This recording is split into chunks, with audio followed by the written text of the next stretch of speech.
Sudah ya? Sudah ya? Oke, yuk kita mulai Pak. Ya, Assalamualaikum warahmatullahi wabarakatuh. Waalaikumsalam warahmatullahi wabarakatuh. Pak Lutfi, apa kabar? Alhamdulillah, baik Pak. Pak Muhammad gimana? Alhamdulillah baik. Kita pada kali ini akan membincangkan hal yang lagi hangat, Pak Lutfi ya. Iya. Tentang kado akhir tahun dari pemerintah Iya. yang telah menerbitkan Perpu nomor 2 tahun 2020. Iya. Tanggapan Pak Lutfi bagaimana? Pertama begini Pak, jadi kita memahami Perpu itu harus ditempatkan pada koridor yang sebenarnya. Artinya pertama yang harus dilihat Perpu itu apakah memang ada syarat konstitusional itu terpenuhi atau tidak. Di dalam konstitusi kita pasal 22 kan jelas ya, ikhwal dengan yang memaksa itu menjadi syarat konstitusional harus ada sebelum menerbitkan sebuah Perpu. Nah, di titik inilah menurut saya penerbitan Perpu yang tadi disebut Pak Muakid itu menjadi agak kurang relevan kalau kita lihat background penerbitannya yang tidak lepas dari putusan Mahkamah Konstitusi itu. Sebentar. Dalam menentukan hal kegentingan yang memaksa itu kan domain pemerintah, domain presiden, hak subjektif presiden. Kan itu secara hukum kan sudah sah ya kalau beliau menerbitkan Perpu. Nah, di sinilah Pak menurut saya letaknya yang harus kita dudukan kembali ya, bahwa hak subjektif yang dimasukkan di dalam pasal 22 itu bukan hak subjektif mutlak, tetapi hak subjektif yang dibatasi oleh ketentuan konstitusi berupa ikhwal dengan yang memaksa itu, lalu kemudian itu diturunkan di dalam putusan Mahkamah Konstitusi yang menyebut dalam 3 parameter itu. Pertama, memang ada keadaan mendesak, yaitu keadaan yang membutuhkan pengaturan dengan segera untuk diselesaikan berdasarkan undang-undang. Nah, yang kedua, undang-undangnya itu tidak ada atau ada undang-undangnya tidak memadai. Yang ketiga, legislasi secara biasa dalam bentuk pembentukan undang-undang DPR tidak cukup waktu. Nah, artinya begini, saya ingin tegaskan bahwa hak subjektif yang dimaksudkan itu bukan hak subjektif mutlak presiden, tapi hak subjektif yang dibatasi oleh ketentuan-ketentuan konstitusi. Artinya presiden pun tidak punya kewenangan kalau tidak ada kegentingan yang memaksa lalu kemudian dikeluarkan Perpu. Nah, saya menegaskan kembali kegentingan yang memaksa itu harus bersifat faktual, nyata dan konkret ada, bukan dalam alam pikiran presiden. Kalau kita lihat misalnya yang didalilkan oleh presiden itu geopolitik global, kemudian Ukraina dan Rusia, termasuk percepatan investasi, itu kan sudah sesuatu yang memang harus diselesaikan dengan cepat. Nah, itu yang saya maksud dalam alam pikiran ya Pak. Jadi dalam prediksi, dalam alam pikiran presiden, pemerintah dalam hal ini. Tetapi kita harus lihat apakah argumentasi tersebut itu nyata terjadi di Indonesia. Misalnya begini gampangannya, kaitan dengan ekonomi global, dinamika ekonomi global dijadikan dalil. Lalu kemudian pertanyaannya, apakah dalam negeri betul terjadi krisis ekonomi yang berdampak sistemik? Kalau betul terjadi krisis ekonomi yang berdampak sistemik, betul presiden mengeluarkan Perpu masih bisa diterima. Nah, satu sisi presiden kan sering mendalilkan bahwa ekonomi kita sedang dalam kondisi yang baik, bahkan surplus. Nah, itu yang saya sebut tidak cukup tampak nyata adanya kegentingan yang memaksa yang dilakukan oleh presiden. Kalau dalam hal ini Pak, itu kan masyarakat juga diberikan hak untuk melakukan hak konstitusionalnya ya, baik menguji Perpunya ataupun nanti ketika sudah disahkan ini undang-undang juga menguji ke MK undang-undangnya. Kan artinya ini kalau dilihat dari aspek konstitusional kan legal. Toh nanti ketika masyarakat itu tidak terima dengan Perpu, kan dia bisa saja menguji ke MK toh, karena sudah merupakan kewenangan MK. Ya, persoalan legalitas itu kan juga menyangkut persoalan keabsahan. Jadi bagi saya Pak Muakid, jadi kalau Perpu itu dikeluarkan di luar keadaan darurat atau keadaan kegentingan yang memaksa yang dipersyaratkan itu, maka Perpu itu inkonstitusional, Perpu itu tidak legal. Jadi kita membincang Perpu bukan persoalan apakah isi Perpu itu baik atau tidak, tetapi persoalan apakah Perpu itu telah sesuai dengan syarat yang ditentukan dalam konstitusi. Pertama itu menurut saya. Oleh karena itu, misalnya dulu kita kan tahu dulu ada Perpu tentang apa Pak Muakid masih ingat tidak? Yang tentang pilkada itu. Jadi tahun berapa itu? 2014 ya, tidak salah itu keluar Perpu yang mencabut undang-undang pilkada yang baru, pemilihan gubernur, bupati dan wali kota itu dari dipilih oleh DPRD yang ditentukan dalam undang-undang baru, kemudian undang-undang itu disahkan sehari terus keluarkan Perpu mencabut itu mengganti. Jadi itu isinya kan bagus Perpu itu. Tetapi bagi saya bukan persoalan bagus enggaknya isi Perpu, tetapi persoalan apakah ada ikhwal kegentingan yang memaksa sebagai syarat konstitusional. Maka tadi dalam konteks pengujian misalnya, bagi saya pengujian Perpu itu harus dibedakan dalam 3 jenis ya, dalam 3 bentuk. Pertama menguji keabsahan melalui pengujian syarat konstitusional, ikhwal kegentingan yang memaksa itu. Yang kedua pengujian prosedur pembentukan, dan yang ketiga pengujian materi. Nah, karena itu dalam hal Perpu bagi saya berbeda perlakuannya pengujiannya di Mahkamah Konstitusi dengan menguji undang-undang. Baik, kalau kita lihat ke belakang, hadirnya Perpu ini kan jawaban dari putusan MK 91 tahun 2000 tentang pembatalan undang-undang cipta kerja. Ya mungkin ini yang dianggap oleh sebagian kalangan bahwa mestinya jawaban dari putusan MK itu adalah merevisi undang-undang cipta kerja itu ya, bukan menerbitkan Perpu. Saya khawatir begini Pak, nanti di Undang-Undang 12 tahun 2011 itu akan ada perubahan bahwa salah satu materi dari Perpu adalah tindak lanjut dari putusan MK. Itu ya. Nah, itulah yang berbahayanya menurut saya Pak Muakid. Jadi kemudian keberadaan Perpu sudah menjadi bergeser. Jadi Perpu ini kan peraturan khusus yang dilekatkan pada presiden manakala ada keadaan yang genting. Kalau kita lihat sejarahnya, bahkan misalnya kelahiran Perpu itu tidak lepas dari keadaan darurat di masa itu. Gitu.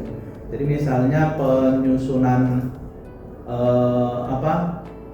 Perpu, kelahiran Perpu itu kalau kita lihat perdebatannya dalam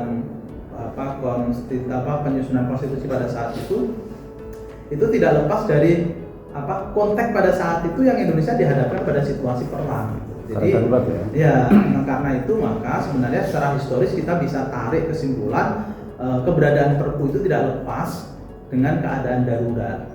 Nah, lalu kemudian di lahirnya konstitusi RIS termasuk UUD 1950 itu menggeser dari keadaan darurat ikhwal kegentingan yang memaksa menjadi klausula berubah menjadi keadaan mendesak. Artinya begini, bisa dibaca bahwa memang pada masa itu negara sudah mulai dalam keadaan kondusif, sehingga Perpu bisa dikeluarkan tidak saja dalam keadaan darurat tapi dalam keadaan mendesak. Nah, tetapi begini, ingat bahwa di dalam konstitusi RIS itu ada pembatasan-pembatasan. Nah, ini yang luput pembacaan dari kita menurut saya. Jadi kalau kita letakkan Perpu sekarang dalam konteks ikhwal kegentingan yang memaksa di mana keadaan mendesak, berarti kan ada perluasan makna di situ. Maka perluasan makna di situ ya harus diikuti dengan pembatasan-pembatasan. Kalau tidak, menurut saya Perpu ini akan berbahaya menjadi alat kekuasaan presiden. Oke, tapi kan begini ya, MK kan sudah memberikan tafsir ya terkait dengan dalam hal ikhwal kegentingan memaksa kan, dalam putusan tahun 2009 itu kan, yang kalau disampaikan tadi ada 3 hal tadi ya. Artinya mau tidak mau kan, suka tidak suka kan kita harus taat dan patuh terhadap putusan MK itu mengenai klasifikasi hal ikhwal yang memaksa itu kegentingan itu ya. Jadi mungkin tidak bisa ditarik ke belakang pada waktu itu bahwa adanya Perpu itu harus negara dalam keadaan darurat. Kira-kira bagaimana? Ini kan menunjukkan itu tadi bahwa Perpu sekarang itu kedudukannya sudah bergeser. Kalau dulu Perpu itu dimaknai sebagai peraturan darurat, sekarang Perpu itu punya 2 jenis kelamin ya. Peraturan darurat, yang kedua peraturan khusus yang disebut sebagai legislasi jalur cepat. Nah, karena apa? Karena ada pelonggaran itu. Nah, ini impactnya bahwa Perpu itu bisa ditetapkan tidak saja dalam keadaan darurat, tapi juga dalam keadaan normal. Nah, dalam keadaan normal itu yang kemudian diberikan batasan oleh Mahkamah Konstitusi dalam 3 parameter tadi. Nah, persoalannya adalah sejauh mana presiden dalam menetapkan perpu itu, misalnya patuh atau mengikuti syarat-syarat yang ditentukan dalam putusan Mahkamah Konstitusi tersebut. Nah, ini yang menurut saya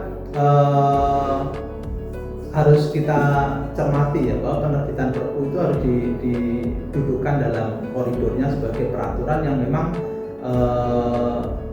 menjadi jalan keluar darurat. Ketika ada jalan lain yang bisa ditempuh, ya jangan keluarkan perpu. Nah, konstruksi perpu demikian menurut saya Pak Muhammad. Ya. Jadi misalnya idealnya Pak Lutfi ya, presiden itu bukan mengeluarkan perpu ya, tapi merevisi. Ya, dalam kasus kasus ini ya? Kerja, ya? Perpu Cipta Kerja. Ya. Itu mestinya kan menurut Pak Lutfi, apakah mestinya itu harus merevisi Undang-Undang Cipta Kerja yang dinyatakan inkonstitusional bersyarat? Kan ada waktu 2 tahun ya. Iya, betul. Putusan MK itu. Kalau kita hitung kan jatuh temponya itu bulan November tahun 2023 itu. Iya, betul. Apakah itu tidak cukup waktu untuk merevisi materi dan substansi undang-undang yang ketika itu dipersoalkan tidak ada partisipasi publik kan? Nah, kalau pandangan saya sangat cukup waktu. Makanya dari situ kalau kita letakkan dalam proporsi itu, tindak lanjut putusan Mahkamah Konstitusi dengan menerbitkan perpu ini tidak pas. Nah, bahkan bisa disebut inkonstitusional karena pertama tidak ada syarat kegentingan yang memaksa yang bisa dibenarkan. Yang kedua, putusan Mahkamah Konstitusi lalu kemudian mengamanatkan untuk merevisi undang-undang. Nah, tapi tidak direvisi lalu kemudian menerbitkan perpu, ini menurut saya kontraproduktif. Kenapa kontraproduktifnya? Terletak di partisipasi publik tadi Pak Muakhir. Begini, perpu itu lahir atas sepihak presiden. Dia tidak ada partisipasi publik sama sekali. Nah, padahal permintaannya Mahkamah Konstitusi dalam Undang-Undang Cipta Kerja adalah untuk melakukan perbaikan terutama dari aspek keterlibatan partisipasi publik. Ini di-bypass dengan perpu. Yang perpu itu tidak ada partisipasi publik. Nah, ini kan satu. Yang kedua, memang dalam konteks relasi presiden atau pemerintah dengan legislatif dengan parlemen itu memang sangat menguntungkan untuk mengeluarkan perpu. Kenapa? Karena DPR tidak punya pilihan lain untuk menolak atau menerima gitu. Nah, di titik inilah menurut saya harus dikonstruksi ulang ya. Jadi bagaimana kita memahami perpu, termasuk bagaimana perpu dalam konteks kekinian. Ya.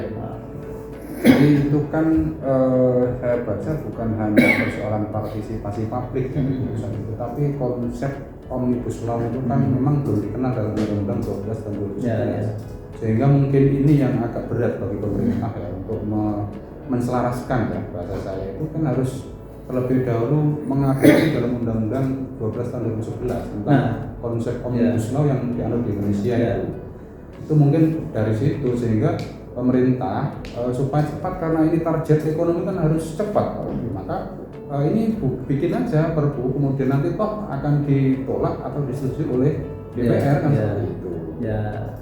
Bagaimana? Kalau Undang 12 2011 itu revisi yang terakhir kemarin sudah mengakomodasi Omnibus Law Pak. Yang terakhir ya? Revisinya sudah Omnibus Law sudah dimasukkan di dalam Undang-Undang 12 2011 itu yang menentukan peraturan perundang-undangan.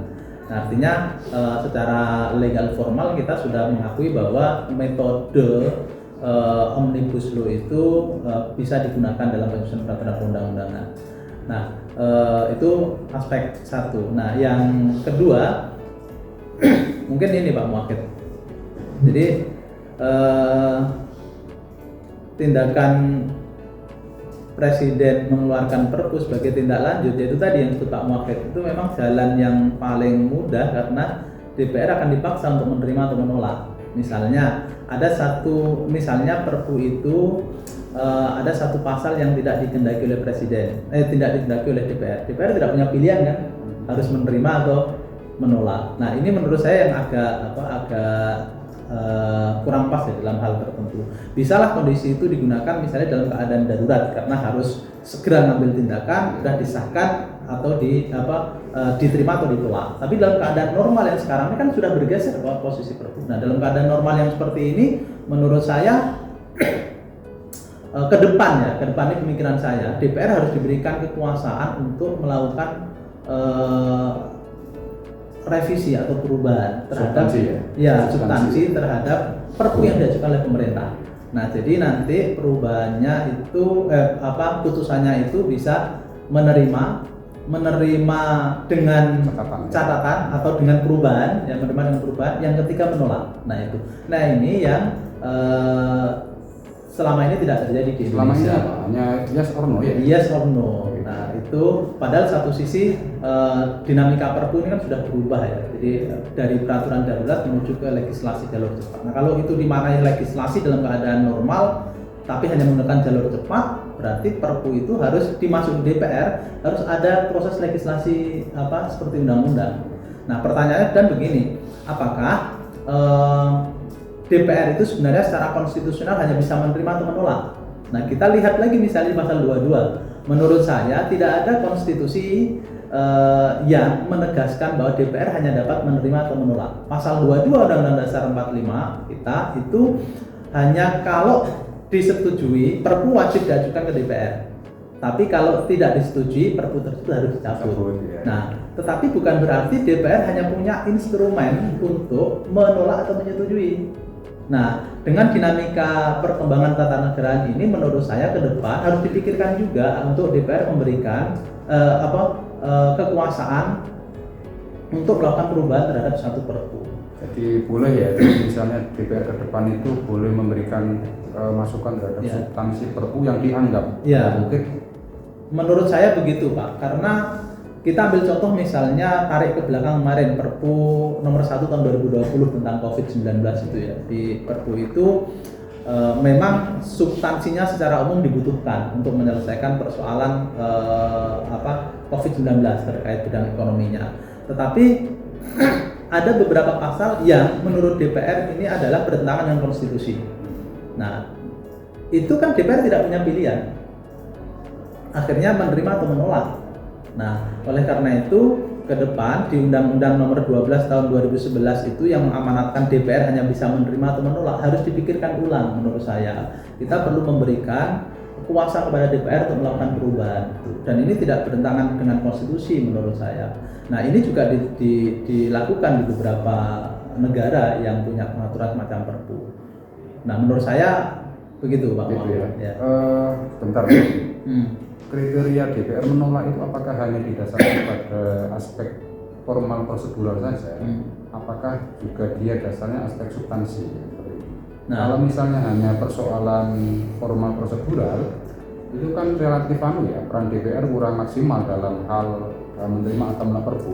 Tetapi mungkin DPR ke depan itu punya akses untuk menilai perpu dari sisi substansinya, sehingga ketika dia itu menolak, alasannya bukan hanya persoalan proseduralnya, tetapi aspek substansi juga diperhitungkan. Iya, setuju saya Pak, betul itu, setuju saya. Jadi selama ini memang dinamika di DPR itu pertama dinilai adalah apakah ini ikhwal kepentingan yang memaksa, dalil yang dilakukan oleh presiden itu terpenuhi atau tidak, memang benar terjadi atau tidak. Tetapi kita sering mendapati juga bahwa pada akhirnya penilaian di DPR itu bersifat subjektif. Kenapa saya sebut subjektif? Karena kembali pada konstelasi politik yang berkembang. Nah, ini yang menurut saya juga harus menjadi perhatian kita ya dalam konteks hukum tata negara untuk mendesain agar perpu ini tidak menjadi alat otoriter penguasa. Nah, itu menurut saya penting menata itu. Tapi satu sisi saya tidak mengatakan bahwa perpu tidak dibutuhkan. Perpu ini penting, tetap boleh ya? Penting, perlu untuk menyelesaikan kehidupan persoalan kebangsaan dan ketatanegaraan kita. Tetapi ya itu tadi harus kita tata perpu ini ke depan.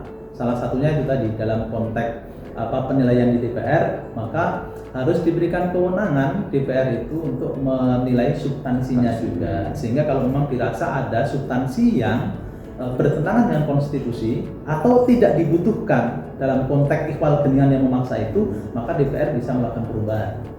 Nah, dalam konteks itu maka Undang-Undang 12 2011 pengaturan tentang perpu ya harus diperbaiki. Ya, bagi saya tidak ada di konstitusi yang melarang untuk itu gitu. Nah, gitu ya. Kemudian kalau kita mengandai-andaikan Pak, ini kan Perpu nomor 2 tahun 2002 ini sudah diterbitkan oleh pemerintah. Iya. Bola kan sudah menggelinding. Asumsi kita itu kan dengan dinamika politik sekarang itu kan sepertinya akan mulus. Iya, betul. Akan mulus. Tetapi sebagai warga negara ya, kita kan masih punya dua hak misalnya. Yang pertama dalam proses ini kita juga boleh mengajukan uji PMK, judicial review ya. Judicial review. Kemudian nanti ketika sudah disahkan menjadi undang-undang, kita pun masih diberikan hak untuk melakukan judicial review. Itu kan sudah jaminan dari konstitusi untuk mengukur bahwa meskipun ini dikeluarkan dari Perpu, tetapi masyarakat yang tidak terima atau merasa hak konstitusional terlanggar kan masih boleh toh. Artinya ini kan sifat otoritarnya kan tidak ada, berbeda dengan dulu ketika zaman-zaman yang lampau lah. Baik, betul Pak Muhammad. Tetapi ada satu sisi juga yang kita harus cermat juga, bahwa pengujian di Perpu di Mahkamah Konstitusi itu sampai hari ini kan secara substansi belum pernah melakukan pengujian. Kenapa? Karena pada akhirnya perpu-perpu yang diuji di Mahkamah Konstitusi itu dinyatakan kehilangan objek. Jadi selama ini belum sampai tahapan sana. Kenapa dinyatakan kehilangan objek? Karena pada saat perpu itu disahkan menjadi undang-undang, lalu Mahkamah Konstitusi mendalilkan bahwa perpu sudah tidak ada karena sudah berubah menjadi undang-undang. Ini juga menurut saya harus kita kritik gitu. Kita kritik karena perpu itu kalau kita dalam nalar yang wajar saja, misalnya apakah perpu ketika berubah jadi undang-undang, norma di dalam perpu itu menjadi hilang, menjadi mati, menjadi tidak berlaku? Tidak. Jadi perubahan perpu ke undang-undang itu justru legitimasi politik dari DPR tentang keberlakuan satu norma dalam perpu. Nah, perpu itu menjadi kehilangan objek itu manakala perpu itu ditolak oleh DPR. Nah, ini juga menurut saya juga harus kita kritik. Artinya Mahkamah Konstitusi ke depan juga harus berani mengambil peran untuk menguji perpu. Artinya berani mengambil peran itu begini, kalau toh perpu itu sudah disahkan menjadi undang-undang, tapi proses pengujian ini harus tetap berjalan untuk dinilai. Apa yang harus dinilai pertama adalah ikhwal kegentingan yang memaksa itu memenuhi atau tidak. Kalau tidak memenuhi itu, Mahkamah Konstitusi harus berani mengatakan bahwa perpu ini inkonstitusional dan harus dibatalkan. Pertama menurut saya yang penting itu. Nah, praktek yang sekarang Pak Muwakil, misalnya kita lakukan pengujian Perpu Cipta Kerja ini, tetapi nanti pada saat dimasukkan ke DPR kemudian disahkan, tadi Pak Muwakil menyebut akan mulus-mulus saja, apalagi kalau prosesnya cepat begitu, ini proses di Mahkamah Konstitusi akan keduluan. Nah, nanti akan disebut kehilangan objek. Nah, satu. Yang kedua, terus nanti akhirnya kemudian pengujian melalui yang disebut Pak tadi, melalui pengujian norma undang-undangnya itu, undang-undang penetapan itu kan. Nah, pertanyaan saya begini, apakah ketika sudah disahkan menjadi undang-undang, alasan ikhwal kegentingan yang memaksa masih bisa diuji? Beberapa kali Mahkamah Konstitusi melakukan pengujian terhadap undang-undang penetapan perpu terkait dengan alasan lahirnya perpu itu, soal ikhwal kegentingan yang memaksa itu disebut bahwa ikhwal kegentingan yang memaksa itu sudah dinilai oleh DPR. Kalau ini disahkan menjadi undang-undang, berarti secara objektif telah terpenuhi ikhwal kegentingan yang memaksa. Nah, itu menurut saya bukan jawaban melihat di dinamika politik ini. Maka saya mendorong agar Mahkamah Konstitusi ke depan harus berani mengambil peran dalam konteks itu tadi ya. Semata untuk menciptakan keseimbangan kekuasaan. Kalau nggak begitu, pada saat dukungan politik di presiden di parlemen itu kuat, maka perpu ini akan menjadi alat yang berbahaya menurut saya. Iya betul. Jadi memang kita sangat berharap nanti MK itu berpikir progresif ya, betul. Formalistik, hanya berdasarkan pada teks undang-undang. Ya betul. Harus juga dilihat mafsadat madorotnya dengan maslahatnya juga Pak. Jadi itu kan kita tidak boleh berpikir formalistik saja ya, bahwa ini kalau ini sudah disahkan jadi undang-undang maka perpunya jadi hilang, kan tidak begitu. Iya. Nah, itu juga kritik kita bersama lah. Ya, jadi menarik Pak Lutfi. Ini mestinya ini masih banyak yang kita bincangkan ya, tapi kelihatannya waktunya ini sudah mepet, maka mungkin akan bersambung pada episode berikutnya tentang membincangkan Perpu nomor 2 tahun 2022. Oke. Saya dapat mengambil sebuah kesimpulan bahwa meskipun Perpu itu adalah hak subjektif dari Presiden, tetapi hak itu tidak mutlak kan, dibatasi oleh konstitusi. Nah, dalam pembatasan itu mestinya 3 cabang kekuasaan ini harus turut andil serta di dalam mengontrol, mengontrol terbitnya peraturan itu. Di DPR juga harus peran aktif, ya, tidak hanya menilai dari aspek prosedural, formalistik belaka, tetapi pada aspek substansial juga harus masuk di sana. Demikian pula MK sebagai garda terakhir ini, ya, benteng terakhir untuk menciptakan keadilan harus juga berpikir progresif. Jangan hanya berpikir pada aspek prosedural formalistik. Saya kira cukup menarik ini diskusi kita. Terima kasih Pak Mahir. Pagi hari ini kita sambung pada episode yang akan datang, ya. Baik. Terima kasih. Assalamualaikum warahmatullahi wabarakatuh. Waalaikumsalam warahmatullahi wabarakatuh.